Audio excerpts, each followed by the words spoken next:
ఏంటంటే కథ. ఏం కథ చెప్పుకుందామంటే రాఘవ ధైర్యం. కథ పేరు ఏంటంటే చెప్పండి, ఒకసారి చెప్పండి. రాఘవ ధైర్యం. దీనిలో సురక్షితమైన అసురక్షితమైన స్పర్శ, అంటే మంచి స్పర్శ చెడ్డ స్పర్శ అన్నమాట. తర్వాత శరీర భద్రత, మన శరీరాన్ని ఎలా కాపాడుకోవాలి, దీనిలో ఉండే ముఖ్యాంశం అన్నమాట. ఇప్పుడు మిమ్మల్ని చిన్న కొన్ని ప్రశ్నలు అడిగితే చెప్పండి. మీకు అసౌకర్యంగా అనిపించిన పరిస్థితుల్లో ఏం చేస్తారు? మీరు ఇక్కడ ఎక్కడికైనా వెళ్తారు అనుకోండి, మీ ఇంటి నుంచి వేరే దగ్గరికి వెళ్తారు. అక్కడ మీకు అసౌకర్యంగా, అంటే సౌకర్యం బాగుండదు అనమాట, అక్కడ మంచిగా ఉండదు. అప్పుడు మీరు ఏం చేస్తారు?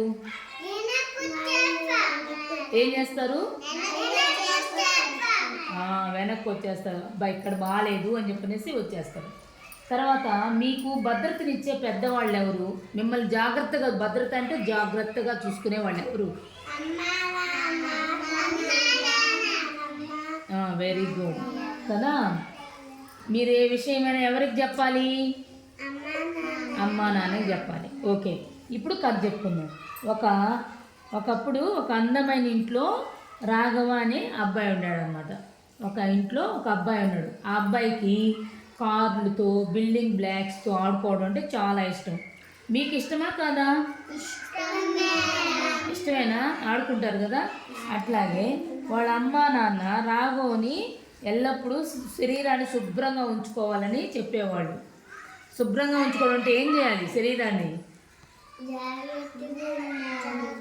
ఏం చేయాలి?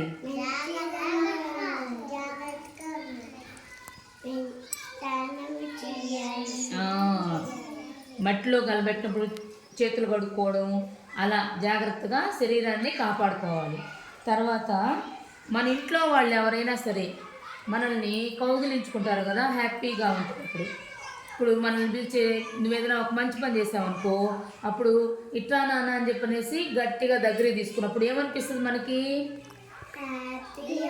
హ్యాపీగా ఉంటుంది. అట్లాగే మనకు తెలియని వ్యక్తులు ఎవరైనా మనల్ని దగ్గరికి తీసుకుంటారనుకో, అప్పుడు ఏమనిపిస్తుంది? భయం వేస్తుంది. తెలిసిన వ్యక్తులు దగ్గరికి తీసుకుంటే హ్యాపీగా ఉంటుంది. మనకు తెలియని వ్యక్తులు ఎవరైనా దగ్గరికి తీసుకుంటే భయం వేస్తుంది అనమాట. అట్లా వాళ్ళ అమ్మ నాన్న ఏం చెప్పారు అబ్బాయికి? తెలిసిన వాళ్ళ దగ్గరే ఏదైనా తీసుకోవాలి, తెలియని వాళ్ళ దగ్గరికి వెళ్ళొద్దు అని చెప్పనేసి రాఘవ వాళ్ళ అమ్మ నాన్న వాడికి చెప్పారనమాట. ఒకరోజు రాఘవ వాళ్ళ అమ్మ నాన్నతో కలిసి పార్కుకి వెళ్ళేసి అక్కడ ఆడుకుంటూ ఉన్నాడు. ఒక అపరిచిత వ్యక్తి వచ్చాడు అక్కడికి. అపరిచితుడు అంటే ఎవరు? దొంగని కాదు, మనకి తెలియని వ్యక్తిని అపరిచితుడు అంటారు. వచ్చి ఒక కారు ఇచ్చి, ఇదిగో కారు తీసుకుందిరా నాన్న, ఒకసారి నా దగ్గరికి రా అని పిలుస్తున్నాడు. ఎవరిని పిలుస్తున్నాడు? ఇప్పుడు ఎవరి గురించి చెప్పుకుంటున్నాం ఇక్కడ? రాఘవాని పిలిచాడనమాట. అప్పుడు రాఘవకి భయం వేసింది. అమ్మో, ఇతను అపరిచితుడు అంటే మనకు తెలియదు కదా, అతని దగ్గరికి పోకూడదు అనేసి పరిగెత్తుకుంటూ వాళ్ళ అమ్మోళ్ళ దగ్గరికి వచ్చాడు. వచ్చేసి వాళ్ళ అమ్మ నాన్నకి చెప్పాడు, ఇట్లా ఒక అతను నన్ను కారు ఇస్తాను రమ్మని పిలిచాడు, నేను వెళ్ళలేదు అని చెప్పారంటే వాళ్ళ అమ్మ నాన్న ఏం చెప్పారు? చాలా మంచి పని చేసావు నువ్వు, వెళ్ళకుండా కారు తీసుకోకుండా అని చెప్పననేసి రాఘవాని పొగిడారనమాట. నువ్వు గుడ్ బాయ్వి అని చెప్పననేసి పొగిడాడు. అప్పుడు రాఘవ అనుకున్నాడు, వాళ్ళ అమ్మ నాన్న చెప్పిన మాటల వల్ల అతనికి చాలా మంచి ధైర్యం కలిగిందనమాట. ఏది మంచి ఏది చెడు అని తెలుసుకోగలిగాడు. కాబట్టి మీరు ఏం చేయాలి? అమ్మ నాన్న చెప్పిన మాటలు వింటారా? ఎక్కడికైనా వెళ్ళొద్దు అంటే వెళ్తారా? వెళ్ళకూడదు. ఎవరైనా మనకు తెలియని వ్యక్తులు ఏదైనా ఇస్తే తీసుకుంటారా? తీసుకుంటే ఏమవుద్ది?